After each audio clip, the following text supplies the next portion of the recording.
All right, let's dive right in. Today we're cracking open a playbook that the world's absolute highest performers use to get, well, to get truly incredible results. And look, this isn't about just working harder. It's about a total shift in how you think about your work and your life. So let me just ask you this. What if you could actually, literally, 5 times your productivity? And not by cramming more hours into the day, but by completely changing up your strategy. That's the big promise we're digging into today.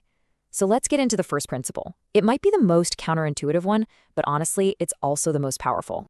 Okay, principle number 1 is all about the power of solitude. The idea here is to go dark, to intentionally make yourself hard to reach. You know, it's a common thread you see with almost every genius throughout history. They all spent a ton of time alone. And this right here, this really gets to the heart of it. It's a choice. The absolute top performers get this trade-off. You can either be swimming in a constant stream of notifications and distractions, or you can do that deep, meaningful work that actually moves the needle. You just can't do both at the same time. So why is being alone so powerful? Well, it's because it's the gateway to this, to flow state. When you're truly by yourself, with zero distractions, your brain actually starts to shift. The part that's always reasoning and worrying, your prefrontal cortex, it quiets down. And that lets you tap into a state where hours just melt away. It's where your best ideas, your most creative work really comes from. And believe me, this isn't some new age idea. The philosopher Blaise Pascal said something almost exactly like this centuries ago. Our constant need to avoid being alone, to avoid true quiet, that's where so many of our problems come from. Learning to embrace that quiet, that is a productivity superpower. So the key is to make this practical, right? You need to find your own Menlo Park, your personal sanctuary for deep work, named after Thomas Edison's famous lab. I mean, it could be a spare room, a quiet little corner in a library, maybe even a rented cabin for a weekend. The place itself doesn't matter as much as its purpose, being a totally distraction-free zone when you can solve your biggest problems. Now let's move on to our second principle, and you'll see how these start to build on each other. This one is about completely rethinking the rhythm of your workday. So forget the marathon. Elite performance, it's all about the sprint. And this chart just nails the difference. On one side, you've got hustle culture, constant work, grinding it out, which always leads to burnout.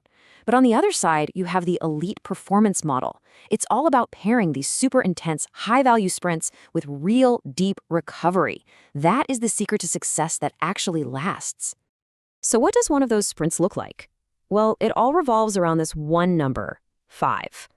This is the heart of what's called the 5 great hours rule. It's a way to get more done in a fraction of the time that most people spend just being busy. Here's how it works. You block out 5 hours, let's say 8 a.m. to 1 p.m., and you dedicate it to your single most important project. No social media, no emails, no interruptions. Just pure, deep focus. Then, after those 5 incredible hours, you take the rest of the day off. Seriously, go for a walk, see a movie, hang out with your family. You will have done more real, impactful work in that one sprint than most people do in 2 weeks of hustling. Okay, on to principle number 3. This one's about protecting your absolute most valuable asset, which is your energy and your focus. And to do that, you have to become a really strict gatekeeper of your inner circle. The formula is so simple, but it's incredibly profound. What you allow into your mind, into your heart, into your daily environment, it directly determines the quality of what you create. Positive, inspiring input leads to elite-level outputs. Negative, draining input, it just sabotages everything. So you have to get ruthless about spotting and removing these energy vampires from your life. You know who I'm talking about. These are the people who pour cold water on your ambitions, who doubt your vision, who just drain your enthusiasm for life. Protecting your productivity means protecting your space from that kind of toxicity. Period. All right, let's talk about principle number 4, which is all about momentum.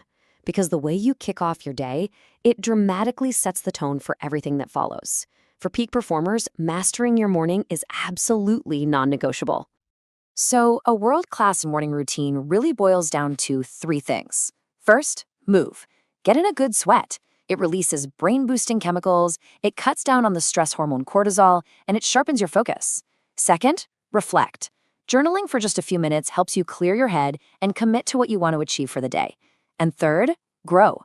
Spend some time learning something new, whether it's reading a book or listening to an audiobook.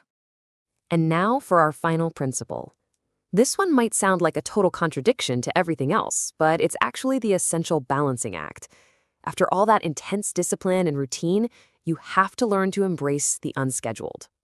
And this just illustrates that duality perfectly. You have to be part warrior, disciplined, structured, laser-focused on execution. But you also have to be part artist. You have to be spontaneous, open to wonder, and make time to just wander and live in the moment.